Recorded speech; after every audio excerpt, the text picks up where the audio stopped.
শাসক দলের বিরুদ্ধে শাসক দলেরই অভিযোগ, বিজেপির বিরুদ্ধে তিপ্রামথার অভিযোগ। শুনুন কি বলছেন তিপ্রামথার পক্ষ থেকে বিশেষ বক্তব্য। থাকুন নিউজ ত্রিপুরা ওয়ান চ্যানেলের সাথে।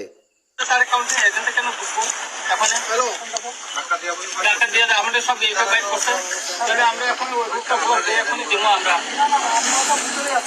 না। এখন আমার রিপোর্ট আমার ক্যান্ডিডেট আয়ে গেছিল, আমার ক্যান্ডিডেট আয়ে গেছিল, এখন বাইট করছে, তবে আমরা এখন এখনই দিব আমরা না। এখন আমার রিপোর্ট আমার ক্যান্ডিডেট আয়ে গেছিল, আমার ক্যান্ডিডেট আয়ে গেছিল, এখন ক্যান্ডিডেট আয়ে গেছে।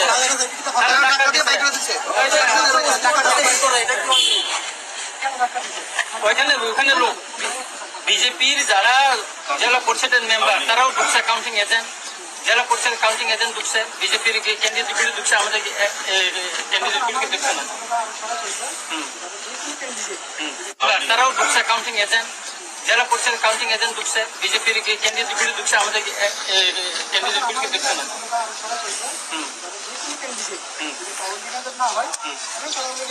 তাদের কাউন্টিং এজেন্টও আছে, আবার ক্যান্ডিডেটও আছে।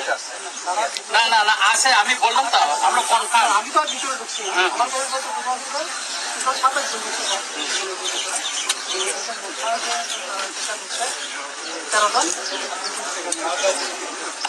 এগুলো কথা এর ফোন ধরে না আমাদের প্রার্থী এবং কথাটা আরো এর ফোন ধরে না, এমএলএর ফোন ধরে না, আমরা এর ফোন করে কেন মোবাইল নাই আমরা এর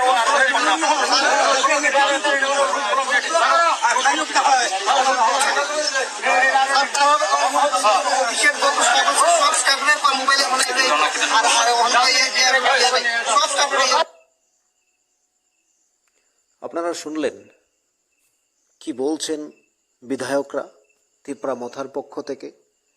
বিজেপির ক্যান্ডিডেটরা ভেতরে আছেন, তিপ্রামথার ক্যান্ডিডেটদের ভেতরে ঢুকিয়ে দেওয়া হলো না, অর্থাৎ কাউন্টিংয়ে হলে ঢুকতে দিল না। সেই প্রশ্নই তুলেছেন তিপ্রামথার বিধায়ক। এক কথায় বলা যায় শাসক দলের বিরুদ্ধে, সরকারের বিরুদ্ধে সরকারি বিধায়কেরই অভিযোগ, শাসক দলেরই অভিযোগ। তিপ্রামথা বিজেপি অ্যালায়েন্স সরকার রয়েছে এবং তারা একে অন্যের বিরুদ্ধে প্রার্থী দিয়েছে। স্বাভাবিকভাবেই দুটো ভোট যখন কাটাকাটি হবে, মাঝখানে তৃতীয় পক্ষ যে থাকবে, এবার সেটা হোক বাম কংগ্রেস কিংবা হোক অন্য কোনো দল, তাহলে শাসক দলের দুটো যখন লড়াই হবে, শাসক দলেরই দুটো দল যখন থাকবে, দুটো প্রার্থী যখন থাকবে, তখন অন্য একটা দল একদিকে সুবিধা পাবে, অন্যদিকে আবার ক্ষতি হয়ে যায়।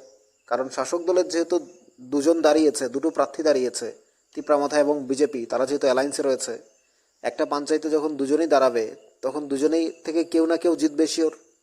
আবার অন্যদিকে দেখা যায় এই দু দলের ভোট কাটাকাটির মধ্য দিয়ে যে বাম কংগ্রেস প্রার্থী দিয়েছে তারা জিতে গেছে কোথাও না কোথাও। অর্থাৎ বলা যায় শাসকের বিরুদ্ধে শাসকের এই অভিযোগ। বিজেপির কাউন্টিং হলে বিজেপির এজেন্টরা ছিল, সবাই ছিল, কিন্তু তিপ্রামথার তাদেরকে ঢুকতে দেওয়া হলো না। কেন এই অভিযোগ? শাসক দলের বিরুদ্ধে শাসকের অভিযোগটা কেন থাকবে? এই প্রশ্নগুলো উঠছে এখন। দেখা যাচ্ছে বিধায়করা কোথাও আলিঙ্গন করছে তিপ্রামথা এবং বিজেপির বিধায়ক, আবার কোথাও দেখা যাচ্ছে তিপ্রামথার বিধায়করা বিজেপির বিরুদ্ধে অভিযোগ করছে। তাহলে আগামী দিনে যখন নির্বাচন আসবে, ভিলেজ কাউন্সিল নির্বাচন, তার আগে এ ধরনের পরিস্থিতি, একে অন্যের বিরুদ্ধে অভিযোগ, সেটা কি হতে পারে? কোথায় গিয়ে দাঁড়াবে, কোথায় গিয়ে পৌঁছবে, সেটা অবশ্যই সময়ের ব্যাপার, সময় বলে দেবে। কিন্তু তিপ্রামথা এবং বিজেপির মধ্যে আজ যে ভোট অনুষ্ঠিত হয়েছে, এটা 2023-এর বিধানসভার একটা পুনরাবৃত্তি আমরা দেখতে পেয়েছি। সেই বিষয়টা আমরা পরবর্তী ভিডিওতে আপনাদেরকে দেখাবো। তাই সেই বিষয়টা আপনারা দেখার জন্য আমাদের নিউজ ত্রিপুরা ওয়ান চ্যানেলটি সাবস্ক্রাইব করুন, তাহলে পরবর্তী ভিডিও আপনি অটোমেটিকলি পেয়ে যাবেন।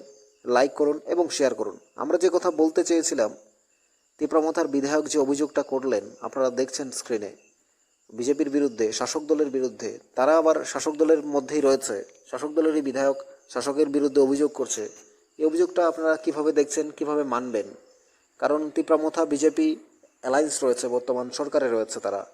তো তিপ্রামথার বিধায়ক যদি কমপ্লেইন করে শাসক দলেরই বিরুদ্ধে, ওই কমপ্লেইনটা আপনারা কিভাবে দেখছেন এবং এই কমপ্লেইন কি হওয়া উচিত বলে আপনি মনে করেন, নাকি তিপ্রামথার এই অর্থাৎ বিজেপি এবং তিপ্রামথা আলাদা আলাদা প্রার্থী দেওয়ার একই পঞ্চায়েতের কারণটা কি?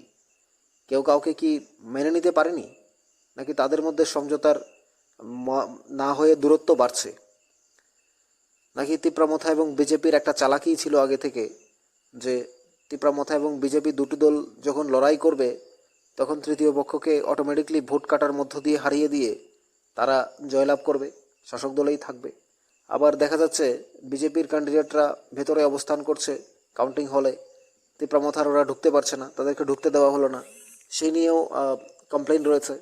আপনারা দেখলেন বিধায়ক কমপ্লেইন করছেন এই বিষয়ে এবং অভিযোগ জানাচ্ছেন, তার কথাগুলো আমরা আপনাদের পুরোটা শুনিয়েছি।